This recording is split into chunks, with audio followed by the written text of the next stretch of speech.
ગોંડલ છેલ્લા ઘણા સમયથી ચર્ચાનું કારણ બન્યું છે અને આપણે જે પ્રમાણે જોયું હતું કે થોડા સમય અગાઉ બંને ગજેરાની ધરપકડ કરવામાં આવી હતી ને એ જ મામલે પાટીદાર યુવક પિયુષ રાદડિયા અને તેની જ સાથી કોંગ્રેસના દિનેશ પાતરની પણ ક્યાંક ધરપકડ કરવામાં આવી હતી। એ લોકોની તબિયત બગડી હતી એટલા માટે તે લોકોને હોસ્પિટલમાં લઈ જવામાં આવ્યા હતા અને ખાસ કરીને તે દરેક લોકો દ્વારા પોલીસ ઉપર પણ આક્ષેપ કરવામાં આવ્યા હતા કે ત્યાં તેઓની સાથે ટોર્ચર કરવામાં આવી રહ્યું છે। પૂર્વ ધારાસભ્ય જયરાજસિંહ જાડેજા ઉપર પણ અનેક એવા આક્ષેપો કરવામાં આવ્યા હતા, પરંતુ ક્યાંક હવે આ જ વાતને લઈને કોંગ્રેસના મનહર પટેલ છે એ પણ મેદાને આવ્યા છે। તેમના દ્વારા શું કહેવામાં આવ્યું છે આજે તેના વિશે જ વાત કરીશું। નમસ્કાર, હું હંસિની અને તમે જોઈ રહ્યા છો નિર્ભય ન્યૂઝ। છેલ્લા ઘણા સમયથી ગોંડલમાં અનેક એવા વિવાદ ચાલી રહ્યા છે, પરંતુ જો વાત કરવામાં આવે કે પાટીદાર યુવક પિયુષ રાદડિયા છે તેની સાથે જ જે કોંગ્રેસના અગ્રણી એવા દિનેશ પાતર છે તે લોકોની ધરપકડ કરવામાં આવી હતી, તે લોકોની સાથે પોલીસ દ્વારા ટોર્ચર કરવામાં આવ્યું છે તેવા અનેક આક્ષેપો તે લોકો દ્વારા લગાડવામાં આવ્યા હતા। પરંતુ હવે આ જ વાતને લઈને કોંગ્રેસના મનહર પટેલ છે તે મેદાને આવ્યા છે। તેમના દ્વારા એવું પણ ક્યાંક કહેવામાં આવ્યું છે કે ગોંડલને મિર્ઝાપુર બનાવવામાં ગોંડલ પોલીસ કોઈના ઈશારે કામ કરે છે। ભાજપના રાજકીય ઈશારે કોંગ્રેસના આગેવાનોને ખોટા કેસમાં ફસાવતી ગોંડલ પોલીસ છે તેવા પણ અનેક આક્ષેપો કરવામાં આવ્યા છે। સૌથી પહેલા તો તેમને જ સાંભળીએ કે તે આ વિષયને લઈને શું કહી રહ્યા છે। મારી વાત સાથે સમગ્ર ગુજરાત સંમત થશે કે ભાજપાની સરકારમાં કાયદો અને વ્યવસ્થા જેવી કોઈ ચીજ બચી નથી। ભાજપા સરકારના ગૃહમંત્રી જાહેરમાં એવી ઠેસી મારે છે કે કોઈ પણ ગુનેગારને અમે બક્ષીશું નહીં, એનો અમે જાહેરમાં વરઘોડો કાઢશું અને કાયદો અને વ્યવસ્થાનું એને ભાન કરાવશું।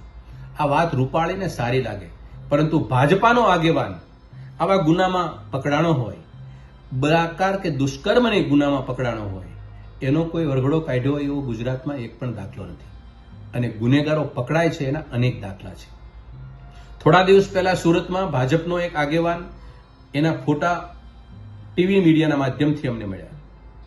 એમાં ભાજપાના પ્રમુખ એની સાથે છે, ગૃહ રાજ્યમંત્રી ખુદ સાથે છે, મુખ્યમંત્રી સાથે છે, મેયર સાથે છે, સ્થાનિક ધારાસભ્ય સાથે પણ છે અને પૂર્વ કેન્દ્રીય મંત્રી સાથે એના ફોટા છે।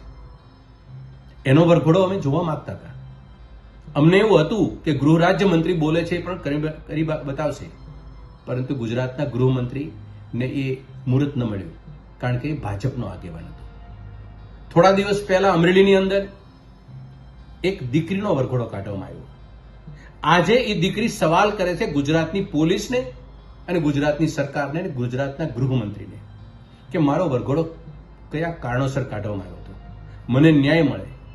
મારું સ્વમાન હણવાનું પાપ ગુજરાતની પોલીસે કર્યું છે, એમાં મને ન્યાય મળે। પણ આજની તારીખે ગુજરાતની પોલીસ કે સરકારે એને ન્યાય, આમાં ગોંડલ પાછળ ન રહે। ગુજરાતની ભારતીય જનતા પાર્ટી સરકાર અને ગૃહ રાજ્ય વિભાગના વહીવટી તંત્રની ફલશ્રુતિ આજે ગોંડલ એ મિર્ઝાપુર તરીકે ઓળખાવા લાગ્યું છે। ગોંડલની પોલીસ આજે ગુંડાગીરી કરવા ઉપર ઉતરી છે કે ઉતારવામાં આવી રહી છે એ તો ગુજરાતના ગૃહમંત્રી સ્પષ્ટ કરે। કોંગ્રેસના એક આગેવાન પિયુષ રાદડિયા અને બીજા આગેવાન દિનેશ પાતરને 4 દિવસથી હેરેસમેન્ટ, માનસિક ત્રાસ અને શારીરિક ત્રાસ, તમામ પ્રકારના જુલમો, અલગ અલગ ગુનાના સામાન્ય કેસની અંદર પકડીને માત્ર માર મારવા માટે, એની પાસે કંઈક બોલાવડાવવા માટે આ ગુજરાતની પોલીસ બદલાની ભાવનાથી રાજકીય ઈશારે